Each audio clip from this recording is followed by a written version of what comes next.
May God be praised. ದೇವರಿಗೆ ನಾವು ಸ್ತೋತ್ರ ಸಲ್ಲಿಸ್ತೇವೆ, ಆತನ ನಾಮ ಕೊಂಡಾಟವನ್ನು ಸಲ್ಲಿಸ್ತೇವೆ. In the examination, at times we find questions out of syllabus. ಪರೀಕ್ಷೆಯ ಸಂದರ್ಭಗಳಲ್ಲಿ ಕೆಲವು ಸಾರಿ ಸಿಲೆಬಸ್ನಲ್ಲಿ ಇಲ್ಲದೆ ಇರತಕ್ಕಂಥ ಪ್ರಶ್ನೆಗಳು ಬರ್ತವೆ. The same way, this is a message out of our schedule. ಈಗ ಕ್ರಮ ಪ್ರಕಾರವಾಗಿ ನಡೀತಕ್ಕಂಥ ವೇಳಾಪಟ್ಟಿಯನ್ನ ಬಿಟ್ಟು ನಾವು ಈ ಕೂಟವನ್ನ ನಡೆಸ್ತಾ ಇದ್ದೇವೆ. What I'm trying to say is, because we want to preserve our schedule for the greater crowd, for the benefit of the greater crowd we expect tomorrow, this is out of our schedule, but within the Lord's grace will. ದೇವರ ಚಿತ್ತಾನುಸಾರವಾಗಿ ಸ್ವಲ್ಪ ವೇಳಾಪಟ್ಟಿಯನ್ನ ನಾವು ಮಾರ್ಪಾಟು ಮಾಡಿಕೊಂಡು ನಮ್ಮ ಇಷ್ಟದಂತೆ ಈ ಸಂಜೆಯ ವೇಳೆಯ session ನಾವು ಇಟ್ಕೊಂಡಿದ್ದೇವೆ. ಯಾಕಂದ್ರೆ ನಮ್ಮ ನಿರೀಕ್ಷೆ ಏನಂದ್ರೆ ನಾಳೆ ಹೆಚ್ಚಿನ ಜನರಿಗೆ ದೇವರ ವಾಕ್ಯದ ಅನುಕೂಲತೆ ಅಥವಾ ಪ್ರಯೋಜನ ಉಂಟಾಗಲಿ ಅನ್ನುವುದು ಸದುದ್ದೇಶದಿಂದ. For our short meditation, I have chosen a verse from the book of Philippians chapter 3, and it is verse 20. Philippians 3 and 20. ನಮ್ಮ ಒಂದು ಚಿಕ್ಕ ಅಧ್ಯಯನಕ್ಕೋಸ್ಕರವಾಗಿ ನಾವು ಫಿಲಿಪ್ಪಿ ಪತ್ರಿಕೆ ಚಾಪ್ಟರ್ 3:20. 3ನೇ ಅಧ್ಯಾಯ 20ನೇ ವಚನವನ್ನ ನಾವು ಕಲಿಯುವಂತವರಾಗಿದ್ದೇವೆ. ಫಿಲಿಪ್ಪಿ ಪತ್ರಿಕೆ 3ನೇ ಅಧ್ಯಾಯ 20ನೇ ವಚನ. ನಮ್ಮ ತಂದೆಯಾದ ದೇವರಿಗೆ ಯುಗ ಯುಗಾಂತರಗಳಲ್ಲಿಯೂ ಪ್ರಭಾವ. ಆಮೇಲೆ ಸಾರಿ 3:20. ಕರ್ತನಾದ ಯೇಸು ಕ್ರಿಸ್ತನು ಅಲ್ಲಿಂದಲೇ ರಕ್ಷಕನಾಗಿ ಬರುವುದನ್ನು ಎದುರು ನೋಡುತ್ತಾ ಇದ್ದೇವೆ. In English we read in the KJV that our conversation is in heaven. ಅಲ್ಲಿ ನಾವು ಇಂಗ್ಲಿಷ್ ನಲ್ಲಿ ನೋಡುವ ಪ್ರಕಾರವಾಗಿ ನಮ್ಮ ಸಂಭಾಷಣೆ ಅದು ಪರಲೋಕದಲ್ಲಿ ಇದೆ ಎಂಬುದಾಗಿ ತಿಳಿಸ್ತದೆ. But actually the right rendering translation could be our citizenship is in heaven. ಆದ್ರೆ ಸರಿಯಾದ ಭಾಷಾಂತರ ಯಾವ ರೀತಿ ಇರಬೇಕೆಂಬುದಾಗಿ ಹೇಳಿದ್ರೆ ನಮ್ಮ ಪ್ರಜಾಪ್ರಭು ಅಥವಾ ನಾವು ಪರಲೋಕ ಸಂಸ್ಥಾನದ ಪ್ರಜೆಗಳು ಎಂಬುದಾಗಿ. So the right translation would be our citizenship is in heaven. ನಮ್ಮ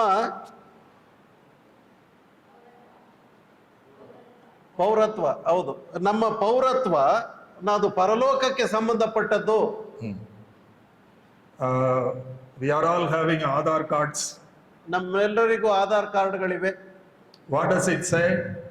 ಅದೇನನ್ನು ತಿಳಿಸ್ತದೆ? It confirms that we are citizens of India.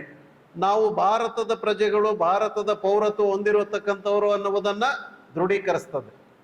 The same way we are citizens of heaven. ಅದೇ ಪ್ರಕಾರವಾಗಿ ನಾವು ಪರಲೋಕದ ಪೌರತ್ವವನ್ನ ಪಡೆದಿರ್ತಕ್ಕಂಥ ಅಲ್ಲಿಯ ಸಂಸ್ಥಾನದವರು. Here Paul says that we are citizens of heaven. ಪೌಲನು ಇಲ್ಲಿ ಹೇಳ್ತಾನೆ ನಾವು ಪರಲೋಕ ಸಂಸ್ಥಾನದವರು. If we want to understand it better, we should know a little bit of historical background. ಇದನ್ನ ಸರಿಯಾಗಿ ಅರ್ಥ ಮಾಡಿಕೊಳ್ಬೇಕಾದ್ರೆ ನಾವು ಇತಿಹಾಸದ ಹಿನ್ನೆಲೆಯಲ್ಲಿ ಸ್ವಲ್ಪ ಅದನ್ನ ನಾವು ತಿಳಿದವರಾಗಿರ್ಬೇಕು. We have heard of Alexander the Great. ನಾವೆಲ್ಲರೂ ಅಲೆಕ್ಸಾಂಡರ್ ದಿ ಗ್ರೇಟ್ ಎಂಬಂತ ವ್ಯಕ್ತಿಯನ್ನ ನಾವು ಕೇಳಿಸಿಕೊಂಡಿದ್ದೇವೆ. But we do not know much about his father, Philip II. ಆದರೆ ಆತನ ತಂದೆ ಫಿಲಿಪ್, ಎರಡನೇ ಫಿಲಿಪ್, ಆತನ ಕುರಿತಾಗಿ ಹೆಚ್ಚಿಗೆ ನಮಗೆ ಗೊತ್ತಿಲ್ಲ. So we have to know a little bit about the city called Philippi. ಹಾಗಾದ್ರೆ ನಾವು ಆ ಫಿಲಿಪ್ಪಿ ಪಟ್ಟಣದ ಕುರಿತಾಗಿ ನಾವು ತಿಳ್ಕೊಳ್ಬೇಕಾದದ್ದು ಅಗತ್ಯವಾಗಿದೆ. Before Christ, in the year 357 BC 357, this Philip II, he conquered Crenidus, a city called Crenidus, and renamed it as Philippi in his own name. ಕ್ರಿಸ್ತ ಪೂರ್ವ 357ನೇ ಶತಮಾನದಲ್ಲಿ ಫಿಲಿಪ್ ಎರಡನೇ ಫಿಲಿಪ್ಪನು ಕ್ರೆನಿಡಸ್ ಅಂತಕ್ಕಂಥ ಒಂದು ಸ್ಥಳವನ್ನ ಆಕ್ರಮಿಸಿ ಅದಕ್ಕೆ ಫಿಲಿಪ್ಪಿ ಎಂಬುದಾಗಿ ಹೆಸರನ್ನ ಕೊಟ್ಟನು. This Philippi became the capital of the land of Macedonia. ಮೆಕೆದೋನ್ಯ ಸೀಮೆಯ ರಾಜಧಾನಿಯಾಗಿ ಈ ಫಿಲಿಪ್ಪಿ ಪಟ್ಟಣ ಇತ್ತು. So because of Alexander, most of the world became Greek empire. Alexander ಆತನ ವಶಪಡಿಸಿಕೊಳ್ಳುವಿಕೆಯ ದೆಸೆಯಿಂದ ಪ್ರಪಂಚದ ಅನೇಕ ದೇಶಗಳು ಆತನ ತೆಕ್ಕೆಯಲ್ಲಿದ್ದವು. ಅದರಲ್ಲಿ ಇದು ಸಹ ಒಂದಾಗಿತ್ತು. But there happened a great change after the Greek empire. There came Roman empire. ಆ ಅಲೆಕ್ಸಾಂಡರ್ನ ಕಾಲದಲ್ಲಿ ಗ್ರೀಕ್ ಸಾಮ್ರಾಜ್ಯವು ಪ್ರಬಲವಾಗಿತ್ತು. ಅದಾದ ನಂತರ ರೋಮ್ ಸಾಮ್ರಾಜ್ಯ ಬಂತು. Before Christ, 168 BC, there was a war called Bitna war. ಕ್ರಿಸ್ತ ಪೂರ್ವ 168ನೇ ಇಸವಿಯಲ್ಲಿ ಒಂದು ಯುದ್ಧ ನಡೆಯಿತು. ಅದರ ಹೆಸರು ಬಿತ್ನ ಯುದ್ಧ ಎಂಬುದಾಗಿ. The entire Macedonia, it fell into the hands of the Romans. ಇಡೀ ಮೆಕೆದೋನ್ಯ ಸೀಮೆಯು ರೋಮ್ ಚಕ್ರವರ್ತಿ ಅಡಿಗೆ ಅದು ವಶವಾಯಿತು. Then in the year before Christ 31, ಕ್ರಿಸ್ತ ಪೂರ್ವ 31ನೇ ಇಸವಿಯಲ್ಲಿ there was a war called Actium war.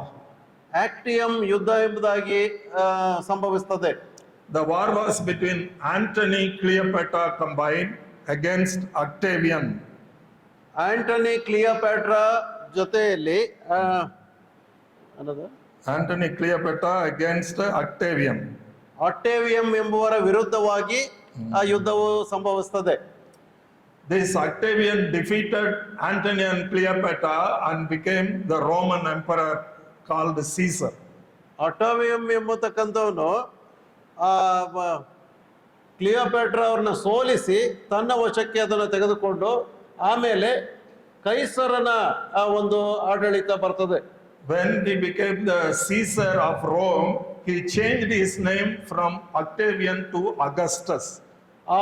ಆಮೇಲೆ ಯಾವಾಗ ಆತನ ಆಡಳಿತ ಬರ್ತದಾಗ ಆಕ್ಟೇವಿಯಂ ಎಂತಕ್ಕಂಥ ಹೆಸರನ್ನ ಬದಲಾಯಿಸಿ ಆಗಸ್ಟಸ್ ಎಂಬುದಾಗಿ ತನ್ನ ಹೆಸರನ್ನ ಬದಲಾಯಿಸಿಕೊಳ್ತಾನೆ. The Augustus, as soon as he was crowned as the Caesar of Rome, Augustus ಅಂತಕ್ಕಂಥವನು ರೋಮ್ನ ಕೈಸರನಾಗಿ ಬಂದಾಗ the first thing he did was to remove all the supporters of Antony from off Rome. ಆಂಟನಿಗೆ ಸಹಾಯ ಕೊಡ್ತಾ ಇದ್ದಂತ, ಅವನನ್ನ ಪ್ರೋತ್ಸಾಹಿಸ್ತಾ ಇದ್ದಂತ ರೋಮ್ನಲ್ಲಿದ್ದಂತ ಜನರೆಲ್ಲರನ್ನ ತೆಗೆದು ಹಾಕಿದರು. Because the Antony along with the queen of Egypt fought against Augustus. ಯಾಕಂದ್ರೆ ಈ ಆಂಟೋನಿ ಅಂತಕ್ಕಂಥವನು ಐಗುಪ್ತದ ಕ್ಲಿಯೋಪ್ಯಾಟ್ರಾ ಜೊತೆ ಸೇರಿ ಈ ಆಗಸ್ಟಸ್ನ ವಿರುದ್ಧವಾಗಿ ಯುದ್ಧ ಮಾಡಿದವನು. So he removed all the supporters of Antony from off Rome and got them settled down in Philippi. ಆದುದರಿಂದ ರೋಮ್ ನಲ್ಲಿದ್ದಂತ ಆಂಟೋನಿಗೆ ಯಾರ್ಯಾರು ಸಹಾಯ ಮಾಡ್ತಾ ಇದ್ರು ಅವರೆಲ್ಲರನ್ನು ತೆಗೆದು ಹಾಕಿ ಫಿಲಿಪ್ಪಿ ಪಟ್ಟಣದಲ್ಲಿ ನೆಲೆಗೊಂಡರು. This is how a Greek city Philippi became a Roman town. ಆದುದರಿಂದ ಹೀಗೆ ಫಿಲಿಪ್ಪಿ ಪಟ್ಟಣವು ಈ ಒಂದಾನೊಂದು ದಿವಸದಲ್ಲಿ ಗ್ರೀಕ್ ಸಾಮ್ರಾಜ್ಯದಲ್ಲಿ ಇದ್ದದ್ದು ಅದು ರೋಮ್ ಸಾಮ್ರಾಜ್ಯವಾಗಿ ಬದಲಾವಣೆ ಆಯಿತು. There is an indication in the New Testament for this historical fact. ಇದಕ್ಕೆ ಒಂದು ಗುರುತಾಗಿ ಹೊಸ ಒಡಂಬಡಿಕೆಯಲ್ಲಿ ಈ ಐತಿಹಾಸಿಕ ವಿಚಾರವು ಅಲ್ಲಿ ನಮಗೆ ತಿಳಿದು ಬರ್ತದೆ. We read a lot about the city Philippi in the book of Acts chapter 16. ಈ ಫಿಲಿಪ್ಪಿ ಪಟ್ಟಣದ ಕುರಿತಾಗಿ ನಾವು ಅಪೊಸ್ತಲರ ಕೃತ್ಯ 16ನೇ ಅಧ್ಯಾಯದಲ್ಲಿ ನಾವು ಅನೇಕ ವಿಚಾರಗಳನ್ನು ತಿಳಿಯುತ್ತೇವೆ. And Acts chapter 16 and verse 2 we read like this. ಅಪೊಸ್ತಲರ ಕೃತ್ಯ 16ನೇ ಅಧ್ಯಾಯ 2ನೇ ವಚನ ಈ ರೀತಿಯಾಗಿ ಹೇಳ್ತದೆ. Chapter 16 verse 12. 12ನೇ ವಚನ, 16ನೇ ಅಧ್ಯಾಯ 12ನೇ ವಚನ. ಅಪೊಸ್ತಲರ ಕೃತ್ಯ. ಫಿಲಿಪ್ಪಿ ಎಂಬುದು ಮೆಕೆದೋನ್ಯದಲ್ಲಿ ಪ್ರಧಾನ ಪಟ್ಟಣವು ರೋಮಾಪುರದವರ ಒಂದು ಪ್ರವಾಸ ಸ್ಥಾನವೂ ಆಗಿದೆ. ಈ ಪಟ್ಟಣದಲ್ಲಿ ನಾವು ಕೆಲವು ದಿವಸ ಇದ್ದೆವು. So Luke takes care to mention that the Philippi of Macedonia became a Roman colony. ಅಲ್ಲಿ ಲೂಕನು ಈ ಫಿಲಿಪ್ಪಿ ಪಟ್ಟಣದ ಕುರಿತಾಗಿ ಅವನು ಬರೆಯುವಾಗ ಮೆಕೆದೋನ್ಯದ ಪ್ರಧಾನ ಪಟ್ಟಣವಾಗಿದ್ದ ಗ್ರೀಕ್ ಸಾಮ್ರಾಜ್ಯದಲ್ಲಿ ಇದ್ದಂಥದ್ದು ರೋಮಾಪುರದವರ ಕೈಗೆ ಬಿದ್ದಿದೆ ಎಂಬುದನ್ನು ಇಲ್ಲಿ ತಿಳಿಸ್ತಾ ಇದ್ದಾನೆ.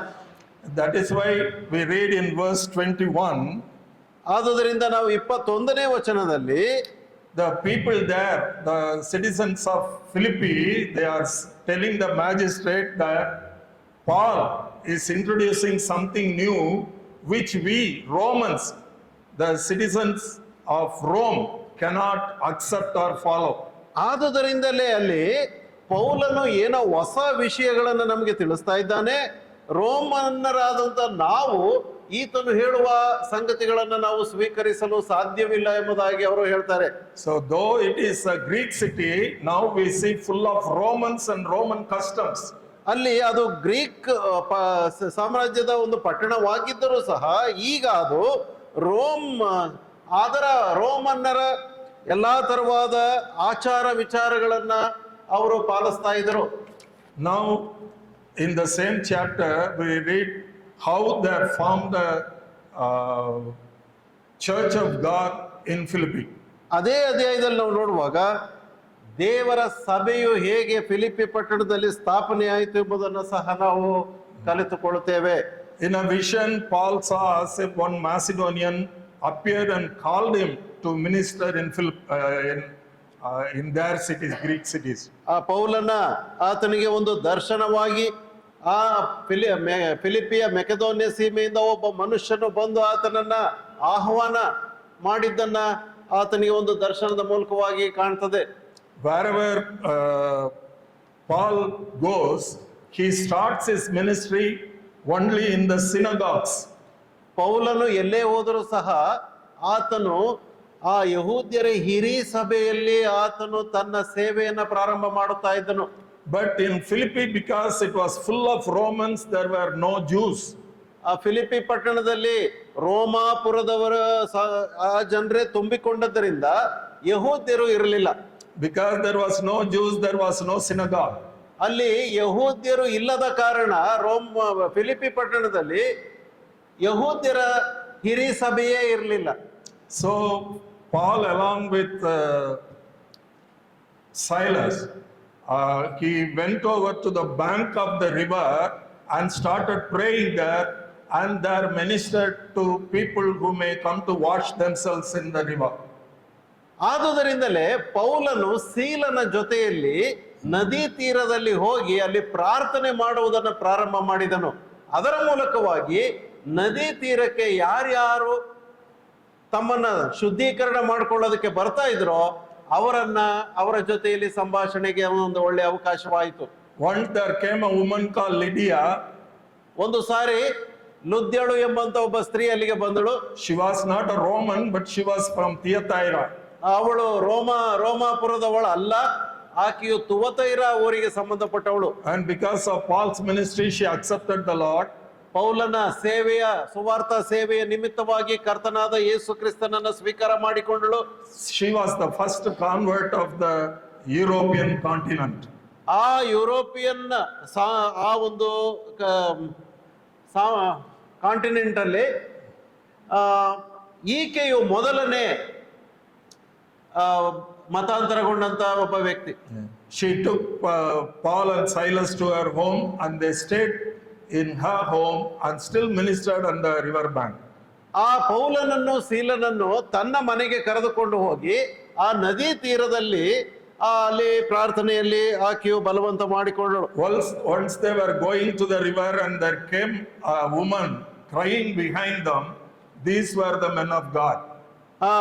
ಆಕೆಯು ಕರ್ಕೊಂಡು ಹೋಗುವಾಗ ಹಿಂದೆಯಿಂದ ಗಾರುಡಗಾತಿಯೊಬ್ಬಳು ಇವರು ದೇವ ಮನುಷ್ಯರು ಎಂಬುದಾಗಿ ಕೂಗಿಕೊಂಡು ಬರುವಂತಹ ಸಂಗತಿಯಲ್ಲಿ ನಡೆಯುತ್ತದೆ. She was a possessed slave used by Roman rich people. ಆ ಗಾರುಡಗಾತಿಯು ರೋಮನ್ನರ ಐಶ್ವರ್ಯವಂತರಿಂದ ಆದಾಯಕ್ಕೋಸ್ಕರವಾಗಿ ನೇಮಿಸಲ್ಪಟ್ಟವಳಾಗಿದ್ದಳು. Because she was possessed, she was used as a soothsayer.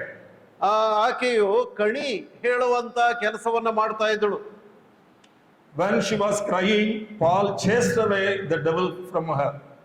ಅವಳು ಅಳುತ್ತಾ ಬರುವಾಗ ಪೌಲನು ಆಕೆಯಲ್ಲಿದ್ದಂತ ದೆವ್ವವನ್ನ ಹೋಗಲಾಡಿಸಿದನು. Her masters lost their income because she lost her capacity of soothsaying. ಇದರ ನಿಮಿತ್ತವಾಗಿ ಆ ಹೆಂಗಸು ಗರುಡಗಾತಿಯು ಕಣಿ ಹೇಳುವುದನ್ನ ಮಾಡ್ಲಿಕ್ಕೆ ಆಗದ ಕಾರಣ ನೇಮಿಸಿದಂತ ಯಜಮಾನರುಗಳಿಗೆ ಆದಾಯ ಸಿಗ್ತಾ ಇರಲಿಲ್ಲ.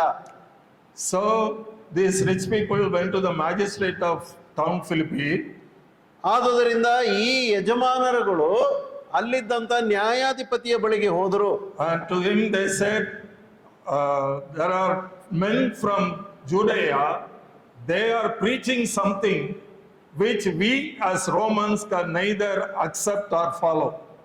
ಆಗ ಅವರು ಆತನ ಬಳಿಗೆ ಹೋಗಿ, ಯೂದಾಯದಿಂದ ಕೆಲವರು ಯಹೂದ್ಯರು ಬಂದಿದ್ದಾರೆ, ಅವರು ರೋಮಾಯರ ವಿರುದ್ಧವಾಗಿ ಅವರು ಏನನ್ನೋ ಬೋಧನೆಯನ್ನು ಕೊಡ್ತಾ ಇದ್ದಾರೆ, ಅದನ್ನು ನಾವು ಅನುಸರಿಸುವುದಕ್ಕಾಗುವುದಿಲ್ಲ ಎಂಬುದಂತ ವಿಚಾರವನ್ನ ಆತನಿಗೆ ತಿಳಿಸಿದರು.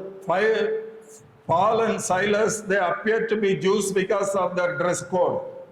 ಪೌಲನು ಸೀಲನು ಯಾಕೆ ಆ ರೀತಿಯಾಗಿ ಅಲ್ಲಿ ಇದ್ರು ಎಂಬುದಾಗಿ ಹೇಳಿದ್ರೆ ಅವರ ವೇಷ ಯಹೂದ್ಯರ ವೇಷವೂ ಆದದ್ದರಿಂದ.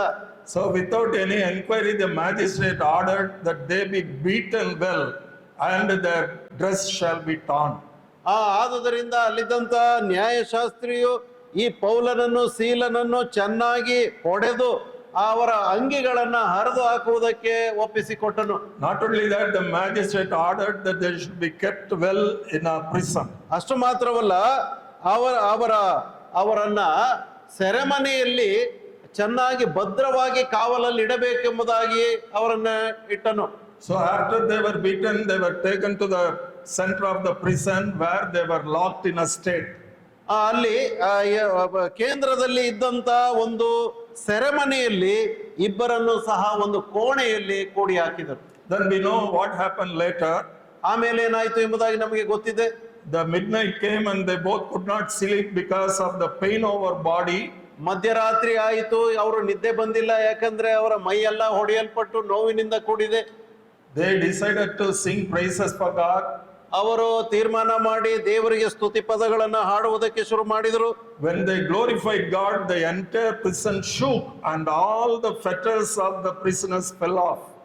ಅಲ್ಲಿ ಅವರು ಯಾವಾಗ ದೇವರನ್ನ ಮಹಿಮೆ ಪಡಿಸೋದಕ್ಕೆ ಶುರು ಮಾಡಿದರೋ ಆಗ ಅವರ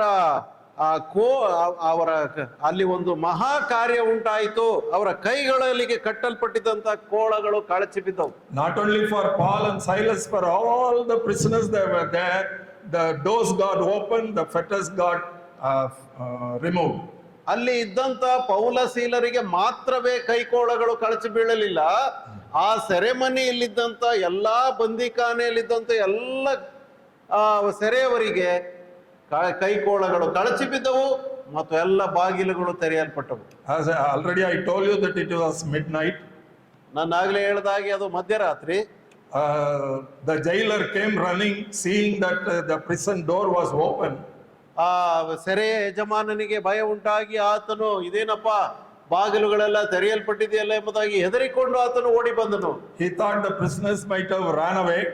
ಆ ಕೈದಿಗಳೆಲ್ಲ ತಪ್ಪಿಸಿಕೊಂಡು ಓಡಿ ಹೋಗಿದ್ದಾರೆ ಎಂಬಂತ ಭಯ ಉಂಟಾಯ್ತು ಅವನಿಗೆ. So he tried to kill himself with his sword. ಆದುದರಿಂದ ಕತ್ತಿಯನ್ನ ಹಿರಿದು ತನ್ನನ್ನು ತಾನೇ ಆತ್ಮಹತ್ಯೆ ಮಾಡಿಕೊಳ್ಳುವುದಕ್ಕೆ ಪ್ರಯತ್ನ ಪಟ್ಟನು. Seeing that, Paul cried out and said, "We are all here, none of us escaped. Go and kill yourself."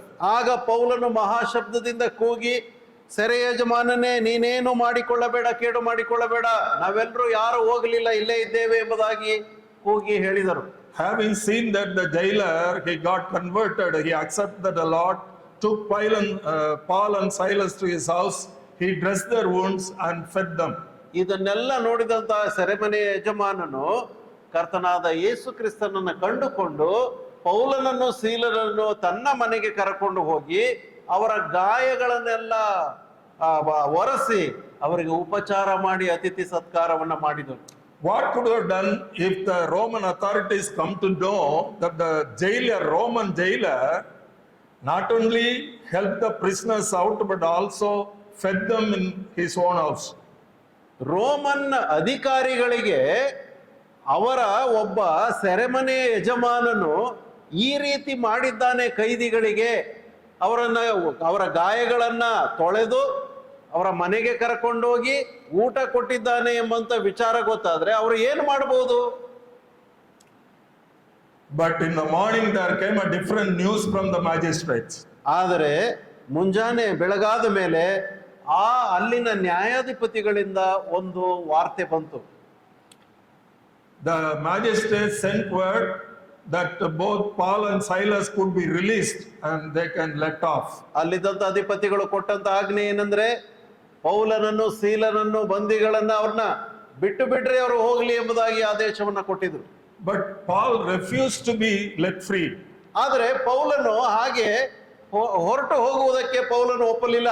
He sent word saying that we both are Roman citizens.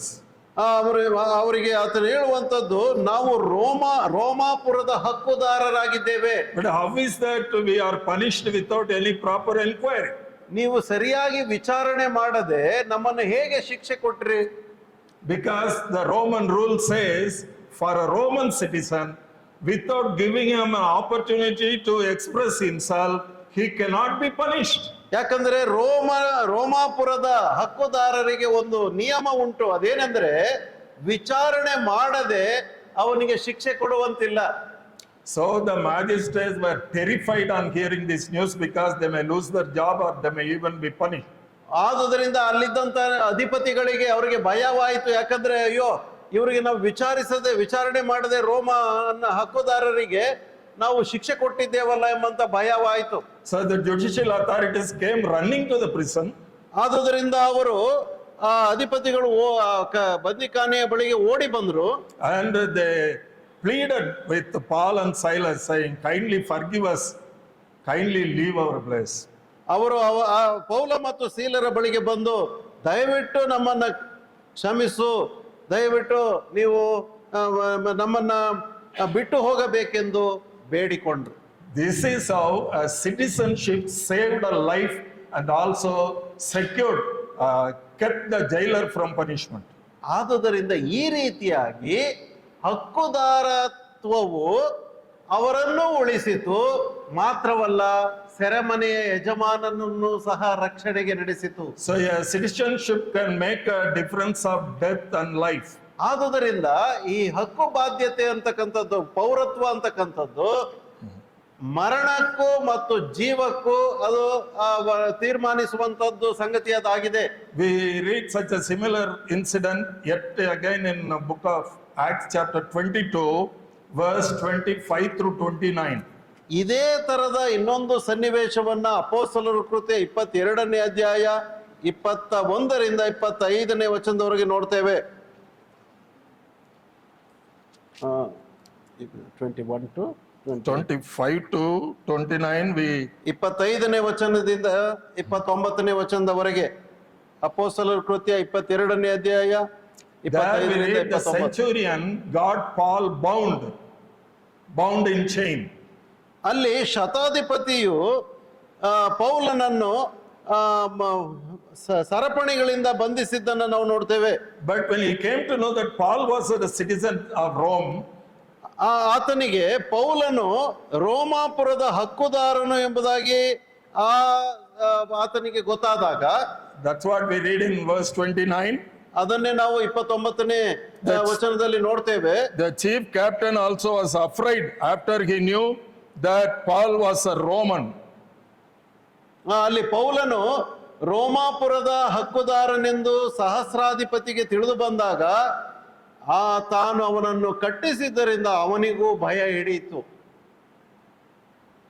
Well, now our phrase says we are citizens of heaven. ನಮ್ಮ ಮೊದಲನೇ ಮಾತು ನಾವು ಪ್ರಾರಂಭ ಮಾಡಿದ್ದೇನೆಂದ್ರೆ ನಾವು ಪರಲೋಕ ಸಂಸ್ಥಾನದವರು. Before knowing what is citizen of heaven, we should know what is a citizen of this earth. ನಾವು ಪರಲೋಕದ ಸಂಸ್ಥಾನದ ಹಕ್ಕುದಾರರು, ಪೌರರು ಅನ್ನುವುದನ್ನು ತಿಳಿಯುವುದಕ್ಕಿಂತ ಮುಂಚೆ ಈ ಲೋಕದಲ್ಲಿ ನಮ್ಮ ಹಕ್ಕುದಾರಿಕೆ ಏನು ಎಂಬುದನ್ನು ನಾವು ತಿಳಿಯಬೇಕು. We all have Aadhaar card, we are all Indian citizens. ನಮಗೆ ಆಧಾರ್ ಕಾರ್ಡ್ ಇದೆ, ನಾವೆಲ್ಲರೂ ಭಾರತೀಯರು. But there is one fact we should know, that apart from being a citizen of India, we belong to this earth. We are citizen of this earth.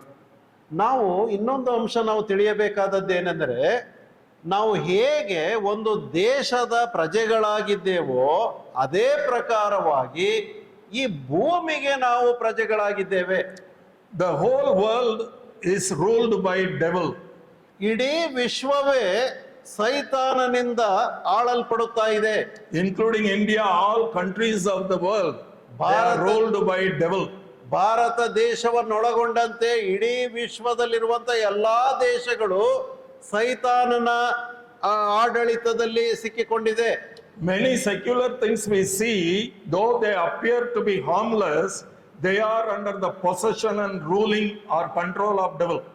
ಎಲ್ಲಾ ಬೇರೆ ಬೇರೆ ತರವಾದಂತ ದೇಶಗಳಲ್ಲಿರ್ತಕ್ಕಂಥ ಆಡಳಿತಾತ್ಮಕ ವಿಚಾರಗಳನ್ನ ನಾವು ಗಮನಿಸಿದಾಗ್ಯೂ ಅದೆಲ್ಲವೂ ಕೂಡ ಒಬ್ಬನೇ ವ್ಯಕ್ತಿ ಸೈತಾನನ ಆಡಳಿತದಲ್ಲಿ ಒಳಗೊಂಡಿವೆ. Whatever that is outside our home, it is under the possession of devil. ನಮ್ಮ ಮನೆಯಿಂದ ಹೊರಗಿರ್ತಕ್ಕಂಥ ಎಲ್ಲಾ ಆಡಳಿತಾತ್ಮಕ ಸಂಗತಿಗಳು ಅದು ಸೈತಾನನಿಂದ ಆತನ ಆಡಳಿತಕ್ಕೆ ಒಳಪಟ್ಟಿವೆ. All the shops we buy from, ನಾವು ಎಲ್ಲೆಲ್ಲ ವಸ್ತುಗಳನ್ನ ತೆಗೆದುಕೊಳ್ಳುವಂತ ಎಲ್ಲಾ ಅಂಗಡಿಗಳು, all colleges and institutions where we study, ನಾವು ಕಲಿಯುವಂತ ಎಲ್ಲಾ ಕಾಲೇಜ್ಗಳು ಮತ್ತು ಸಂಸ್ಥೆಗಳು, and all the government institutions and offices, ಎಲ್ಲಾ ತರವಾದಂತ ಸರ್ಕಾರಿ ಕಚೇರಿಗಳು ಮತ್ತು ಸಂಸ್ಥೆಗಳು, all the police stations and the courts. ಎಲ್ಲಾ ಪೊಲೀಸ್ ಠಾಣೆಗಳು ಮತ್ತು ಎಲ್ಲಾ ನ್ಯಾಯಾಲಯಗಳು, Bible says they are all under the possession of devil. ಸತ್ಯವೇದವು ಹೇಳ್ತದೆ ಇವೆಲ್ಲವೂ ಸಹ ಸೈತಾನನ ಆಡಳಿತಕ್ಕೆ ಒಳಪಟ್ಟಿವೆ. Many as believers, we do not understand this. ವಿಶ್ವಾಸಿಗಳಾಗಿ ಇದನ್ನ ನಾವು ಸರಿಯಾಗಿ ನಾವು ಅರ್ಥ ಮಾಡಿಕೊಂಡಿರುವುದಿಲ್ಲ. I will call your attention to some of the verses that very clearly says that we must be aware whatever that is outside our home is of the devil and under the devil. ನಾವು ಸರಿಯಾದ ಇದನ್ನ ಅರ್ಥ ಮಾಡಿಕೊಳ್ಳಬೇಕು. ಅನೇಕ ಸತ್ಯವೇದದ ವಚನಗಳ ಆಧಾರದಿಂದ ನಾವು ತಿಳ್ಕೊಳ್ಳುತ್ತೇವೆ ಮನೆಯ ಹೊರಗಡೆ ನಡೀತಕ್ಕಂಥ ಎಲ್ಲಾ ಸಂಗತಿಗಳು ಅದರ ಎಲ್ಲವೂ ಕೂಡ ಸೈತಾನನ ಅಧೀನದಲ್ಲಿ ಅದು ಒಳಪಟ್ಟಿವೆ.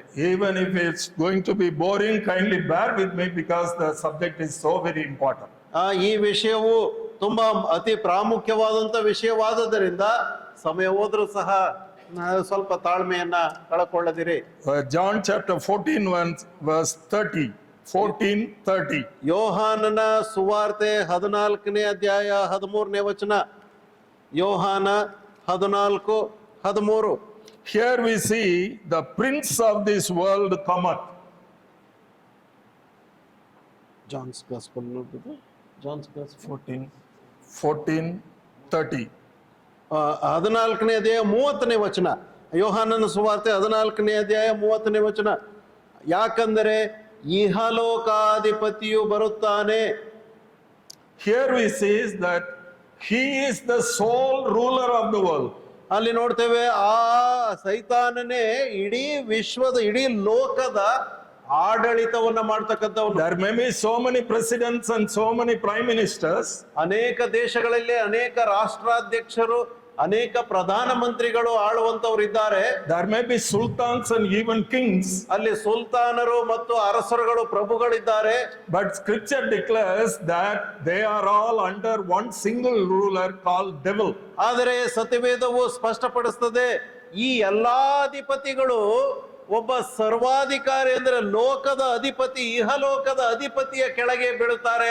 ಆತನೇ ಸೈತಾನನು.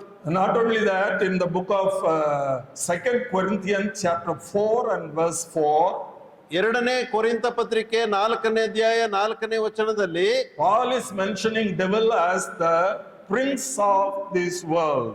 ಆತನಲ್ಲಿ ಪೌಲನು God of this world. ಪೌಲನು ಅಲ್ಲಿ ಸೈತಾನನನ್ನು ಈ ಪ್ರಪಂಚದ ದೇವರು ಎಂಬುದಾಗಿ ತಿಳಿಸ್ತಾ Why ಇದ್ದಾನೆ. is calling him God? ಯಾಕೆ ಆತನನ್ನ ದೇವರು ಎಂಬುದಾಗಿ ಸಂಬೋಧಿಸ್ತಾ ಇದ್ದಾನೆ? Satan is not a mere ruler. ಸೈತಾನನು ಕೇವಲ ಅಧಿಪತಿ ಮಾತ್ರವಲ್ಲ, He possesses supernatural powers. ಆತನಿಗೆ ಪ್ರಕೃತಿದತ್ತವಾದಂತ ಶಕ್ತಿಗಿಂತಲೂ ಅತಿಯಾದಂತ ಶಕ್ತಿ ಆತನಿಗಿದೆ. That is why Bible doesn't hesitate to call him God of this world. ಆದುದರಿಂದಲೇ ಆತನಿಗೆ ಇಹಲೋಕದ ದೇವರು ಎಂಬಂತ ಹೆಸರಿದೆ. Because of this authority only, in the book of Luke chapter 4, ಈ ಅಧಿಕಾರದ ದೆಸೆಯಿಂದಲೇ ಲೂಕನ ಸುವಾರ್ತೆ 4ನೇ ಅಧ್ಯಾಯದಲ್ಲಿ when Jesus was tempted, devil took him to the most high mountain in the world. ಯೇಸು ಕ್ರಿಸ್ತನನ್ನ ಆತನು ಪರಿಶೋಧಿಸುವುದಕ್ಕೆ ಬಂದಾಗ ಆತನನ್ನ ಎತ್ತರವಾದಂತಹ ಸ್ಥಳಕ್ಕೆ ಕರೆದುಕೊಂಡು ಹೋದನು. And what did devil say to Christ? ಕ್ರಿಸ್ತನಿಗೆ ಆ ಸೈತಾನನು ಹೇಳಿದಂತ ಮಾತೇನು? Luke 4:6.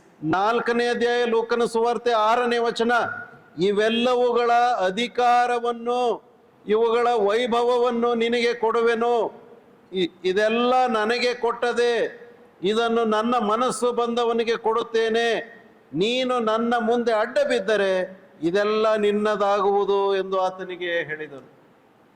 Well, we may be wondering, we thought God was the ruler of this world. ನಮಗೆ ಆಶ್ಚರ್ಯ ಆಗಬಹುದು, ನಾವು ನೆನೆಸಿಕೊಂಡಿದ್ದೆವು ಈ ಲೋಕವನ್ನು ಆಳ್ತಕ್ಕಂಥವನು ದೇವರು ಎಂಬುದಾಗಿ. And whatever God created belonged to him. ಈ ಸೃಷ್ಟಿ ಮಾಡಿರುವಂತ ಎಲ್ಲ ವಸ್ತುಗಳು ದೇವರಿಗೆ ಸಂಬಂಧಪಟ್ಟದ್ದು ಎಂಬುದಾಗಿ. God gave the entire authority of the world to Adam. ಈ ಎಲ್ಲ ಲೋಕದ ಸಂಗತಿಗಳನ್ನ ಆದಾಮನ ವಶಕ್ಕೆ ಕೊಟ್ಟಿದ್ದನು. Not only of the world, but through all his creation, the Lord vested the responsibility with Adam. ಲೋಕವನ್ನು ಮಾತ್ರವಲ್ಲ, ಇದರಲ್ಲಿರ್ತಕ್ಕಂಥ ಎಲ್ಲ ಸಂಗತಿಗಳನ್ನು ದೊರೆತನ ಮಾಡುವುದಕ್ಕೆ ಆದಾಮನಿಗೆ ಅಧಿಕಾರ ಕೊಟ್ಟಿದ್ದನು ದೇವರು. But like Esau cheating Jacob, this devil cheated Adam and took upon himself the entire authority. Man became a slave to Satan. The ruler became slave. ಏಸಾವನು ಯಾಕೋಬನನ್ನ ವಂಚಿಸಿದ ಹಾಗೆಯೇ ಸೈತಾನನು ಆದಾಮನನ್ನ ವಂಚಿಸಿ ಆತನಿಂದ ಅಧಿಕಾರವನ್ನ ಕಿತ್ತುಕೊಂಡನು, ತನ್ನ ವಶ ಮಾಡಿಕೊಂಡನು. ಇದರಿಂದ ಆದಾಮನು ಆತನು ಯಜಮಾನನಾಗಿದ್ದವನು ಗುಲಾಮನಾಗಬೇಕಾಯಿತು. The very purpose of Jesus coming on earth is to liberate people from the authority of devil and establish the kingdom of God on earth and make them the citizens of heaven. ಸೈತಾನನ ವಶದಲ್ಲಿರುವಂತ ಪ್ರಪಂಚದ ಎಲ್ಲಾ ಮನುಷ್ಯರನ್ನು ಬಿಡಿಸಿ ದೇವರ ರಾಜ್ಯಕ್ಕೆ ಸೇರಿಸಿ ಪರಲೋಕ ಸಂಸ್ಥಾನವನ್ನ ಸ್ಥಾಪಿಸಬೇಕೆಂಬುದಾಗಿ ಕರ್ತನಾದಂತ ಯೇಸು ಕ್ರಿಸ್ತನು ಪರಲೋಕದಿಂದ ಈ ಲೋಕಕ್ಕೆ ರಕ್ಷಕನಾಗಿ ಬಂದನು. Shall we read one verse in support of that? ಅದಕ್ಕೆ ಆಧಾರವಾಗುವಂತ ಒಂದು ವಾಕ್ಯ ಭಾಗ ಇದೆ. Matthew chapter 12 and verse 28. ಮತ್ತಾಯನ ಸುವಾರ್ತೆ 12ನೇ ಅಧ್ಯಾಯ 28ನೇ ವಚನ. Matthew 12:28. ಮತ್ತಾಯನ ಸುವಾರ್ತೆ 12ನೇ ಅಧ್ಯಾಯ 28ನೇ ವಚನದಲ್ಲಿ, If I cast out devils by the Spirit of God, then the kingdom of God is come unto you. ನಾನು ದೇವರ ಆತ್ಮನ ಬಲದಿಂದಲೇ ದೆವ್ವಗಳನ್ನು ಬಿಡಿಸುವುದಾದರೆ ದೇವರ ರಾಜ್ಯವು ನಿಮ್ಮ ಹತ್ತಿರಕ್ಕೆ ಬಂತಲ್ಲ. So the Lord came into the world so that he may chase off devil from his authority and ownership, and there he may establish his kingdom. ಕರ್ತನಾದ ಯೇಸು ಕ್ರಿಸ್ತನ ಲೋಕಕ್ಕೆ ಬಂದಂತ ಉದ್ದೇಶ ಅದೇ ಆಗಿತ್ತು. ಸೈತಾನನ ಅಧೀನದಲ್ಲಿದ್ದಂತ ನಮ್ಮನ್ನ ಬಿಡಿಸಿ ದೇವರ ರಾಜ್ಯವನ್ನ ಸ್ಥಾಪಿಸುವುದಕ್ಕೋಸ್ಕರ. Not only Christ chased away devil from his authority and locations, ತನ್ನ ಅಧಿಕಾರದಿಂದ ಸೈತಾನನನ್ನು ಆತನ ಸ್ಥಾನದಿಂದ ದೊಬ್ಬಿದ್ದು ಮಾತ್ರವಲ್ಲದೆ, we read in the New Testament that the Lord gave his children authority to chase away devil. ಆ ಹೊಸ ಒಡಂಬಡಿಕೆಯಲ್ಲಿ ದೇವರ ಮಕ್ಕಳಿಗೂ ಸಹ ಆತನನ್ನು ನಂಬಿರುವಂತ ವಿಶ್ವಾಸಿಗಳಿಗೆ ಸೈತಾನನನ್ನ ಓಡಿಸಿ ಬಿಡುವಂತ ಅಧಿಕಾರವೂ ಸಹ ಕೊಡಲ್ಪಟ್ಟಿದೆ. We don't have much time, so those who are interested may just note down the references. ಹೆಚ್ಚಿನ ಸಮಯವಿಲ್ಲದರಿಂದ ಈ ವಾಕ್ಯ ಭಾಗದ ರೆಫರೆನ್ಸ್ ಗಳನ್ನ ನೀವು ಬರೆದುಕೊಳ್ಳಬಹುದು. Matthew 12:27.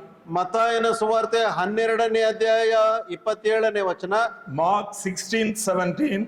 ಮಾರ್ಕನ ಸುವಾರ್ತೆ 16ನೇ ಅಧ್ಯಾಯ 17ನೇ ವಚನ. Luke 9:1. ಲೂಕನ ಸುವಾರ್ತೆ 9ನೇ ಅಧ್ಯಾಯ 1ನೇ ವಚನ. We see Christ giving authority to the children that they may chase off all kinds of devils. ಈ ಎಲ್ಲಾ ತರದ ದೆವ್ವ ಹಿಡಿದವರನ್ನ, ದೆವ್ವಗಳನ್ನ ಬಿಡಿಸುವಂತ ಶಕ್ತಿಯನ್ನು ಅವರಿಗೆ ನೀಡಿದನು ಎಂಬುದಾಗಿ ವಾಕ್ಯ ಭಾಗಗಳಲ್ಲಿ ನೋಡ್ತೇವೆ. We were all under the authority or chains of devil. ನಾವೆಲ್ಲರೂ ಆ ಸೈತಾನನ ಅಧೀನದಲ್ಲಿ ಇದ್ದಂಥವರು, ಬಂಧಿಸಲ್ಪಟ್ಟಂತವರು ಆಗಿದ್ದೆವು. When we were saved, the Lord liberated us from the authority of devil, and we got instated into the kingdom of God as citizens of heaven. ನಾವು ಯಾವಾಗ ಕರ್ತನಾದ ಯೇಸುವಿನ ಮೇಲೆ ನಂಬಿಕೆ ಇಟ್ಟು ರಕ್ಷಣೆಯನ್ನ ಹೊಂದಿದೆವೋ ಆ ಕ್ಷಣದಲ್ಲಿ ಆ ಸೈತಾನನ ಹಿಡಿತದಿಂದ, ಬಂಧನದಿಂದ ಬಿಡಿಸಲ್ಪಟ್ಟು ನಾವು ದೇವರ ರಾಜ್ಯಕ್ಕೆ ಪ್ರಜೆಗಳಾಗಿ ನಾವು ನೇಮಿಸಲ್ಪಟ್ಟೆವು. Paul writes it very clearly in the book of Colossians chapter 1 and verse 13. ಪೌಲನು ಸ್ಪಷ್ಟವಾಗಿ ಕೊಲೊಸ್ಸೆ ಪತ್ರಿಕೆ 1ನೇ ಅಧ್ಯಾಯ 13ನೇ ವಚನದಲ್ಲಿ ಅದನ್ನು ತಿಳಿಸ್ತಾನೆ. We have been delivered from the power of darkness and we have been inducted into the kingdom of his loving son. ಅಲ್ಲಿ ಹೇಳುವ ಪ್ರಕಾರವಾಗಿ ಆತನು 1ನೇ ಅಧ್ಯಾಯ 13ನೇ ವಚನ, ದೇವರು ನಮ್ಮನ್ನು ಅಂಧಕಾರದ ದೊರೆತನದಿಂದ ಬಿಡಿಸಿ ತನ್ನ ಪ್ರಿಯ ಕುಮಾರನ ರಾಜ್ಯದೊಳಗೆ ಸೇರಿಸಿದನು ಎಂಬುದಾಗಿ ನಾವು ನೋಡ್ತೇವೆ. Therefore, we are no more citizens of this world. ಆದುದರಿಂದಲೇ ನಾವು ಈ ಲೋಕದ ಪ್ರಜೆಗಳಲ್ಲ. Then why are we here? ಮತ್ತೆ ಯಾಕೆ ನಾವಿಲ್ಲಿದ್ದೇವೆ? Well, we'll read some verses. ನಾವು ಕೆಲವು ವಚನಗಳನ್ನ ನಾವು ಓದೋಣ. John 17:16. ಯೋಹಾನನ ಸುವಾರ್ತೆ 17ನೇ ಅಧ್ಯಾಯ 16ನೇ ವಚನ. John 17:16. ಯೋಹಾನ 17:16. I am not of the world, the same way they are also not of the world. ನಾನು ಲೋಕದವನಲ್ಲದೆ ಇರುವ ಪ್ರಕಾರ ಇವರು ಲೋಕದವರಲ್ಲ. So our citizenship of the world is severed or removed or done away with. ನಮ್ಮ ಈ ಲೋಕದ ಪ್ರಜಾಪ್ರಭುತ್ವ ಅಥವಾ ನಮ್ಮ ಈ ಪೌರತ್ವವು ಅದು ತೆಗೆದು ಹಾಕಲ್ಪಟ್ಟಿದೆ. Then again, why are we here? ಮತ್ತೆ ತಿರುಗಿ ನಾವು ಪ್ರಶ್ನೆ ಮಾಡಿಕೊಳ್ಳಬಹುದು, ನಾವು ಯಾಕೆ ಇಲ್ಲಿದ್ದೇವೆ? Again, let us read one verse. ತಿರುಗಿ ಇನ್ನೊಂದು ವಚನವನ್ನ ನಾವು ಓದೋಣ. The same chapter, 18th verse. ಅದೇ 17ನೇ ಅಧ್ಯಾಯ ಯೋಹಾನ ಸುವಾರ್ತೆ 18ನೇ ವಚನ. ನೀನು ನನ್ನನ್ನು ಲೋಕಕ್ಕೆ ಕಳುಹಿಸಿಕೊಟ್ಟಂತೆ ನಾನು ಇವರನ್ನು ಲೋಕಕ್ಕೆ ಕಳುಹಿಸಿಕೊಟ್ಟೆನು. Though they have been removed the citizenship of this world, I am sending them again into this world. ಈ ಲೋಕದ ಪೌರತ್ವವನ್ನ ಕಳೆದುಕೊಂಡಿದ್ದರೂ ಸಹ ನಾನು ತಿರುಗಿ ಇವರನ್ನ ಲೋಕಕ್ಕೆ ಕಳುಹಿಸ್ತಾ ಇದ್ದೇನೆ. What's the reason? ಯಾಕೆ? ಕಾರಣ ಏನು? There are so many people to redeem. ಇನ್ನೂ ಅನೇಕ ಜನರು ಲೋಕದಲ್ಲಿದ್ದಾರೆ, ಅವರು ಬಿಡುಗಡೆಯನ್ನು ಹೊಂದಬೇಕು. There are so many places to be redeemed. ಅನೇಕ ಸ್ಥಳಗಳಿವೆ, ಆ ಸ್ಥಳಗಳೆಲ್ಲ ಸೈತಾನನ ವಶದಿಂದ ಬಿಡಿಸಲ್ಪಡಬೇಕು. In Malavali, this place alone has about 10 acres. ಇಲ್ಲಿ ಮಳವಳ್ಳಿಯಲ್ಲಿ ಈ ಒಂದು ಪ್ರದೇಶದಲ್ಲಿ 10 ಎಕರೆ ಜಮೀನು ಇರಬಹುದು. Once it belonged to devil. ಒಂದಾನೊಂದು ಕಾಲದಲ್ಲಿ ಇದು ಸೈತಾನನೇ ಅಧೀನದಲ್ಲಿತ್ತು. Now the place has been delivered from his hands and it belongs to the Lord. ಇದು ಆತನ ವಶದಲ್ಲಿದ್ದಂತ ಆತನ ಕೈಗಳಿಂದ ಬಿಡಿಸಲ್ಪಟ್ಟು ಇದು ಕರ್ತನ ಸೇವೆಗೋಸ್ಕರವಾಗಿ ಬಳಸಲ್ಪಡುವಂತಹ ಸ್ಥಳವಾಗಿದೆ. Some of the brothers and sisters are seated here. Once we were under devil. ಇಲ್ಲಿ ಕೂತಿರುವಂತ ನಮ್ಮಲ್ಲಿಯೂ ಅನೇಕ ಸಹೋದರ ಸಹೋದರಿಯರು ಒಂದಾನೊಂದು ದಿವಸ ನಾವು ಸೈತಾನನ ವಶದಲ್ಲಿದ್ದವರು. Now we have been severed from the citizenship of the world and we have been inducted into the kingdom of the Lord Jesus Christ. ಲೋಕದ ಆ ಸೈತಾನನ ಹಿಡಿತದಿಂದ ಬಿಡಿಸಲ್ಪಟ್ಟವರಾಗಿ ರಕ್ಷಿಸಲ್ಪಟ್ಟು ಕರ್ತನಾದ ಯೇಸುವಿನ ಸಾಮ್ರಾಜ್ಯಕ್ಕೆ ನಾವು ಅಲ್ಲಿ ನಾವು ನಾಟಿ ಹಾಕಲ್ಪಟ್ಟಿದ್ದೇವೆ. Well, now I want to ask you all a question. ನಾನು ನಿಮ್ಮೆಲ್ಲರಿಗೂ ಒಂದು ಪ್ರಶ್ನೆಯನ್ನು ನಾನು ಕೇಳಬೇಕೆಂಬುದಾಗಿ The ಇಷ್ಟಪಡ್ತೀನಿ. Bible says that we are foreigners in this world. ಸತ್ಯವೇದವು ಹೇಳ್ತದೆ ನಾವು ಈ ಲೋಕದಲ್ಲಿ ನಾವು ವಿದೇಶಿಗಳಾಗಿದ್ದೇವೆ. Because our citizenship is removed. ಯಾಕಂದ್ರೆ ನಮ್ಮ ಪೌರತ್ವವು ಅದು ಕಳಚಿ ಹೋಗಿದೆ. We do not belong to this world. ನಾವು ಈ ಲೋಕಕ್ಕೆ ಸಂಬಂಧಪಟ್ಟವರಲ್ಲ. But we are in the world. ಆದ್ರೆ ನಾವು ಈ ಲೋಕದಲ್ಲಿ ಇದ್ದೇವೆ. So we are foreigners. ಆದುದರಿಂದ ನಾವು ವಿದೇಶಿಗಳು. Are we foreigners? ಹೌದಾ?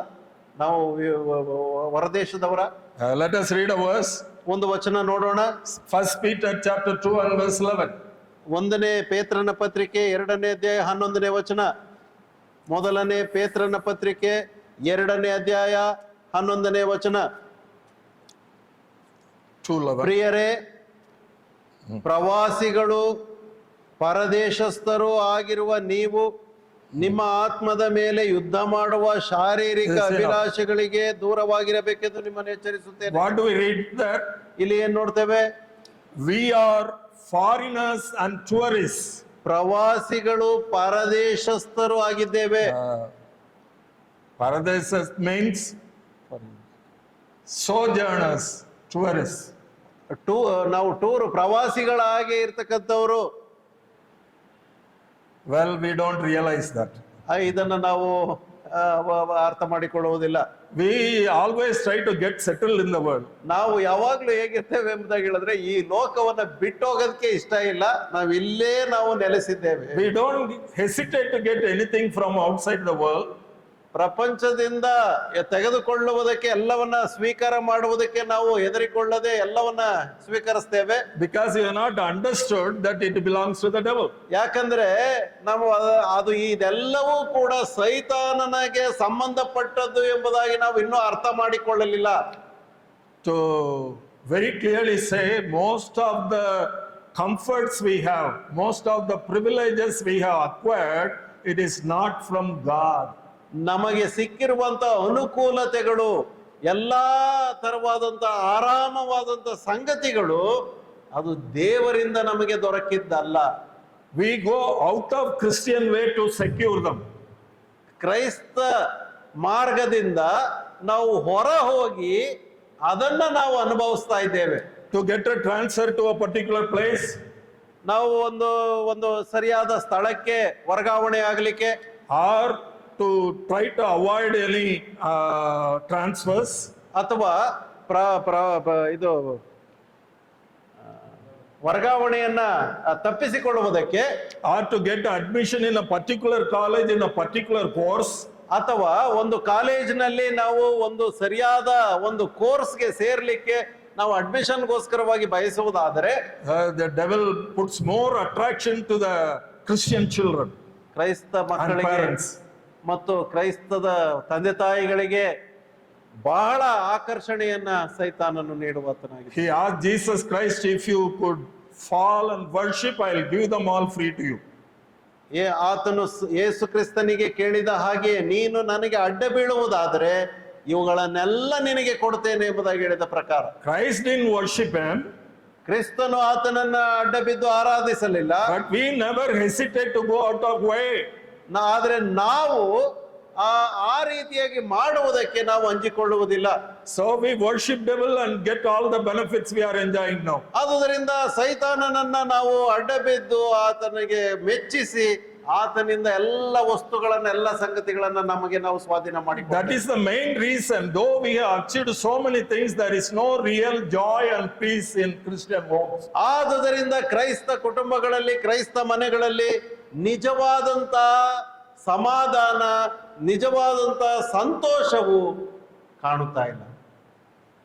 Well, now let us ask a real question. Suppose there comes a foreigner in our midst. ಹೀಗೆ ಭಾವಿಸೋಣ, ಒಬ್ಬ ವಿದೇಶಿ ಹೊರದೇಶದಿಂದ ಯಾರೋ ನಮ್ಮ ಮಧ್ಯಕ್ಕೆ ಬಂದರು ಎಂಬುದಾಗಿ. Is it very difficult to identify him as a foreigner? ಅವರು ವಿದೇಶದಿಂದ ಬಂದಿದ್ದಾರೆ ಎಂಬುದಾಗಿ ನಾವು ತಿಳ್ಕೊಳ್ಳೋದು ಕಷ್ಟನಾ? ಗೊತ್ತಾಗುತ್ತಾ? ಸುಲಭವಾಗಿ ಕಂಡುಹಿಡಿಬಹುದಾ? No. His features will be different. ಆತನ ಹಾವಭಾವಗಳು ವ್ಯತ್ಯಾಸವಿರ್ತದೆ. His complex will be different. ಆತನ ಸಂಕೀರ್ಣತೆ ಬಹಳ ಬೇರೆ ಆಗಿರ್ತದೆ. The way he dresses will be different. ಅವನ ಉಡುಪು ಬೇರೆ ಆಗಿರಬಹುದು. The way he eats or likes will be different. ಆತನು ತಿನ್ನುವಂತ ರೀತಿ ಬೇರೆ ರೀತಿಯಾದಂತ ತಿನ್ನುವಿಕೆ ಇರ್ತದೆ. The way he speaks will be different. ಮಾತಿನಲ್ಲಿ ವಿಭಿನ್ನತೆ ಇರ್ತದೆ. And all his habits ಆತನ ಎಲ್ಲ ನಡತೆಗಳು, ಗುಣ ನಡತೆಗಳು will ವ್ಯತ್ಯಾಸವಿರ್ತದೆ. be totally different. ನಮಗೆ ಹೋಲಿಸಿಕೊಂಡಾಗ ಬೇರೆಯೇ ಆಗಿರ್ತದೆ. If we are foreigners, ನಾವು ವಿದೇಶಿಗಳಾಗಿರುವಾಗ can we have a different complexion? ನಮ್ಮ ನಮ್ಮ ನಮ್ಮ ಬಣ್ಣ ವ್ಯತ್ಯಾಸ ಇರ್ತದ? Is it possible? ಅದು ಸಾಧ್ಯನಾ? How wonderful it will be. ಎಷ್ಟು ಅದ್ಭುತವಾದಂತ ಸಂಗತಿ ಇದು. The scripture says it is possible. ಹೌದು, ಸತ್ಯವೇದ ಹೇಳ್ತದೆ ಇದು ಸಾಧ್ಯ. Shall we read in verse in Psalm 34 and 5? ಕೀರ್ತನೆ 34, 4 ಮತ್ತು 5ನೇ ವಚನವನ್ನು ಓದೋಣ. 34 and 5. 34ನೇ ಕೀರ್ತನೆ 5ನೇ ವಚನ, 34:5. ಆತನನ್ನೇ ದೃಷ್ಟಿಸಿದವರು ಪ್ರಕಾಶವನ್ನು ಹೊಂದಿದರು, ಅವರ ಮುಖವು ಲಜ್ಜೆಯಿಂದ ಕೆಡುವುದೇ ಇಲ್ಲ. If we have a habit of looking into the face of Christ, ಕ್ರಿಸ್ತನ ಮುಖವನ್ನೇ ದರ್ಶನ ನೋಡುತ್ತಾ ಇದ್ದರೆ, though we are ordinary human beings with the ugly complexion, ನಾವು ಕೇವಲ ಮಾನವರು, ನೋಡುವುದಕ್ಕೆ ಕುರೂಪಿಗಳಾಗಿದ್ದರೂ ಸಹ we can radiate the very power or brightness of Jesus Christ. ಕರ್ತನಾದ ಯೇಸು ಕ್ರಿಸ್ತನ ಪ್ರಕಾಶವನ್ನ ನಾವು ಪ್ರತಿಬಿಂಬಿಸುವಂತವರಾಗಿದ್ದೇವೆ. I don't have much time to dwell on this, so with a simple example, I'll pass on to the next point. ನಾನು ಇರ್ಲಿಕ್ಕೆ ಸಮಯವಿಲ್ಲ, ಆದ್ರೆ ಒಂದು ಸರಳ ಉದಾಹರಣೆ ಕೊಟ್ಟು ಮುಂದಕ್ಕೆ ನಾನು ಹೋಗ್ತೇನೆ. In my office, I had many friends. ನನ್ನ ಕಚೇರಿಯಲ್ಲಿ ಅನೇಕ ಸ್ನೇಹಿತರಿದ್ದರು. And at tea time and all, whenever they find time to get together, tea ಸಮಯದಲ್ಲಿ ನಾವೆಲ್ಲರೂ ಒಟ್ಟಾಗಿ ಸೇರಿ ಬರುವಾಗ most of them will start smoking. ಅನೇಕರು ಧೂಮಪಾನ ಮಾಡುವುದಕ್ಕೆ ಪ್ರಾರಂಭ ಮಾಡ್ತಾ ಇದ್ರು. And they will find joy in chatting something filth always. ಯಾವಾಗ್ಲೂ ಕೆಟ್ಟ ಹೊಲಸಾದಂತ ಮಾತುಗಳನ್ನ ಆಡುತ್ತಾ ಸಂತೋಷ ಪಡುವುದನ್ನ ಅವರು ಇಷ್ಟಪಡ್ತಾ ಇದ್ರು. At times I happen to go in their midst. ಅವರ ಮಧ್ಯಕ್ಕೆ ನಾನು ಹೋದಾಗ Then immediately they will say, this fellow has come. ಅವರು ತಕ್ಷಣ ಹೇಳ್ತಾರೆ, ಓ ಬಂದ ಇವನು ಅಂತ. Some of them will hide their cigarette. ಕೆಲವರು ತಮ್ಮ ಸಿಗರೆಟ್ ಗಳನ್ನ ಬಚ್ಚಿಟ್ಟುಕೊಳ್ತಾರೆ. Some of them will put off their cigarettes. ಕೆಲವರು ಆ ಸಿಗರೆಟ್ ಗಳನ್ನ ಆರಿಸಿ ಅದನ್ನ ಬಿಸಾಡ್ತಾರೆ. They will stop their interesting conversation. ಮತ್ತು ಆ ರೀತಿಯಾಗಿ ಅವರು ಕೆಟ್ಟ ಮಾತುಗಳಲ್ಲಿ ಸಂಭಾಷಿಸುತ್ತಿದ್ದನ್ನ ನಿಲ್ಲಿಸ್ತಾರೆ. Am I so powerful than them? ನಾನು ಅವರಿಗಿಂತಲೂ ಶಕ್ತಿಶಾಲಿಯೋ? God has given them a conscience that says he is different. ದೇವರು ಅವರಲ್ಲಿ ಒಂದು ಬುದ್ಧಿಶಕ್ತಿಯನ್ನು ಕೊಟ್ಟಿದ್ದಾನೆ. ಏನಂದ್ರೆ ಈತನು ಇವರಿಗಿಂತ ಬೇರೆ ಎಂಬುದನ್ನು ಅವರಲ್ಲಿ ಪ್ರಜ್ಞೆಯನ್ನು ಕೊಟ್ಟಿದ್ದಾನೆ. They know that I do not fit in their company for smoking. ಚೆನ್ನಾಗಿ ಅವರಿಗೆ ಗೊತ್ತಿದೆ, ಈ ವ್ಯಕ್ತಿಯು ನಮ್ಮ ಗುಂಪಿನಲ್ಲಿ ಇವನು ಧೂಮಪಾನ ಮಾಡುವುದಕ್ಕೆ ಆ ರೀತಿಯಾದಂತಹ ಯೋಗ್ಯ ವ್ಯಕ್ತಿ ಅಲ್ಲ. So they know that I may spoil their conversation, so they don't want me there. ಅಲ್ಲಿ ನಮ್ಮ ಸಂಭಾಷಣೆಯನ್ನ ಇವನಿಗೆ ಇಷ್ಟವಿಲ್ಲ, ಇದನ್ನ ನಿಲ್ಲಿಸುವುದಕ್ಕಾಗಿ ಬಂದಂತ ವ್ಯಕ್ತಿ ಇವನು ಎಂಬುದಾಗಿ ನನ್ನನ್ನ ಕುರಿತಾಗಿ ಚಿಂತಿಸ್ತಾರೆ. Moses was with God for some time and his face started shining and he was not aware of that. ಮೋಶೆಯು ಸಹ ದೇವರೊಂದಿಗೆ ಆ ಪರ್ವತದಲ್ಲಿ ದೇವರೊಂದಿಗೆ ಸಮಯವನ್ನ ಕಳೆದು ಬರುವಾಗ ಆತನ ಮುಖವು ಸಹ ಪ್ರಕಾಶಮಾನವಾಗಿ ಕಾಣ್ತಾ ಇತ್ತು. So the scripture guarantees if you keep on gazing or looking into the face of Jesus unconsciously, unknowingly, you will radiate his goodness and power. ಆದುದರಿಂದ ಸತ್ಯವೇದವು ತಿಳಿಸುವ ಪ್ರಕಾರ ಕ್ರಿಸ್ತನನ್ನೇ ನೀವು ದೃಷ್ಟಿಸುತ್ತಾ ಬರುವಾಗ, ಪ್ರತಿದಿನ ಆತನನ್ನೇ ನೋಡುತ್ತಾ ಇರುವಾಗ ನಮಗೆ ತಿಳಿಯದೆ ನಾವು ಕ್ರಿಸ್ತನ ಪ್ರಭಾವವನ್ನ ನಾವು ಪ್ರಕಾಶಿಸುತ್ತೇವೆ. Well, we know how a foreigner talks. ನಮಗೆ ಗೊತ್ತು ಒಬ್ಬ ವಿದೇಶಿ ಹೇಗೆ ಮಾತಾಡ್ತಾನೆ ಎಂಬುದಾಗಿ. Day in day out we talk with our friends and others. ನಾವು ಪ್ರತಿದಿನ ನಮ್ಮ ಸ್ನೇಹಿತರು ಮತ್ತು ಬೇರೆಯವರ ಜೊತೆಯಲ್ಲಿ ನಾವು ಮಾತನಾಡ್ತೇವೆ. Has anyone found any difference in any of our conversations? ನಾವು ಈ ರೀತಿ ನಾವು ಮಾತನಾಡುವಾಗ ಏನಾದ್ರೂ ಮಾತಿನಲ್ಲಿ ಸಂಭಾಷಣೆಯಲ್ಲಿ ವ್ಯತ್ಯಾಸವನ್ನ ನಾವು ಕಂಡುಹಿಡಿತೇವಾ?